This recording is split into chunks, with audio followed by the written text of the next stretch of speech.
You are driving on the highway at night. You see a hitchhiker and decide to stop. The young man greets you nervously and asks for a ride to a nearby city. He seems troubled and looks like he hasn't slept for weeks. You try to start up a conversation, and he replies politely but makes it clear he doesn't want to talk. You give up and just drive. At the city, you stop on a street corner and he jumps out of the car. I have no money, but... He takes off a necklace you hadn't noticed before. I am number 5. He hands you the necklace. It looks old, like one of those Victorian pendants with the silhouette image in the middle, except that the silhouette appears to have been scraped off. You look up and see the young man running off. You shrug at this. Just some crackhead you probably shouldn't have let in your car. You forget about it. Life goes on. You could never really pinpoint where it all started. You lose your belongings and find them in places they have no reason to be in. Some strange girl you've never seen before stares at you in the bus all morning. A feeling of dread fills you, but you can never quite spot what it's about. You find a black spot high on the wall in your kitchen. Your friends have started to be more quiet around you. Your sleep is disturbed. You wake up in the middle of the night, terrified for no reason. Crows have started to gather around your home. Your workplace, you see them everywhere. They don't caw or fly around. They just sit there, staring down at you. There are long, black hairs on the shower floor. You live alone and have always had short hair. One day when you come home, a mirror in your house has cracked, hanging on the wall as it always has, where nothing could possibly have hit it. Something in your apartment smells strange, but you can't put your finger on it. Your mother calls you and asks if you are all right. You want to tell someone about all this, but decide not to. It would be ridiculous. You hang up without saying anything. You look up. You hadn't noticed it had gotten darker outside. Your kitchen smells unsettling, and you realize the dark spot has grown darker and bigger. You hear a strange, faint noise, a half of a whisper. You shrug it off and keep studying the spot. You make a mental note to look up some kind of company which deals with that sort of thing. The silhouette necklace on your neck starts to itch.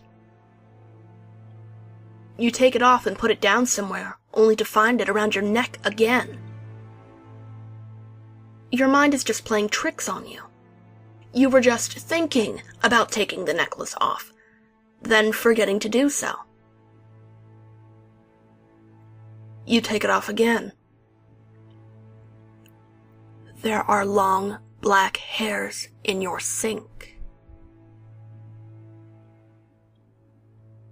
You go on long walks, walking circles around the few blocks in your neighborhood you've learnt to know.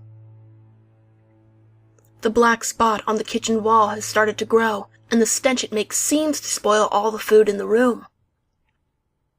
You never seem to remember to call somebody to look at it. You start to keep your foodstuffs in the bedroom. You sometimes hear little, silent, incomprehensible whispers. Everyone passing you by seems to act strange. They don't look you in the eye. You never see children anywhere anymore, although you think you saw that girl again. Besides the crows, there are no birds.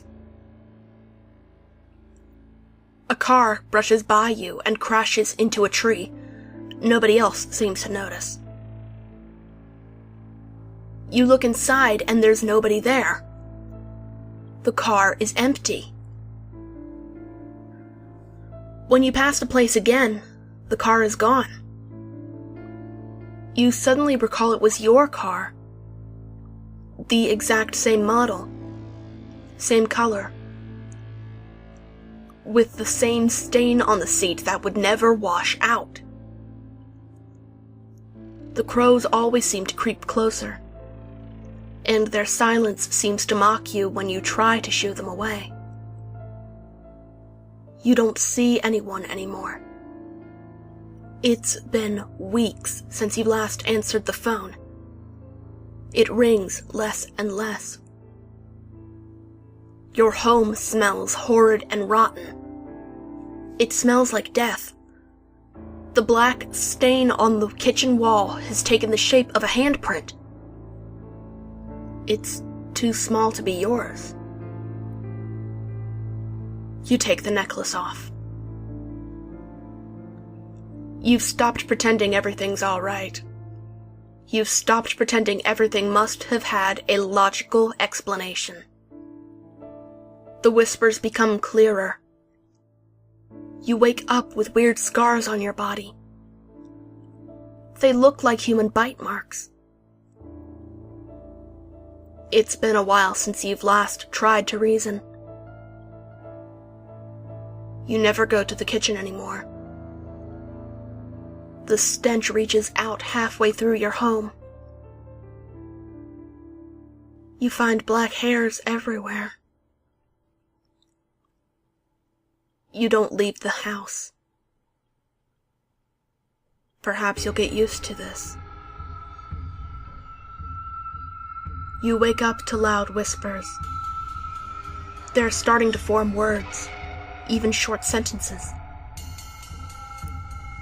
They talk about you. It's dark.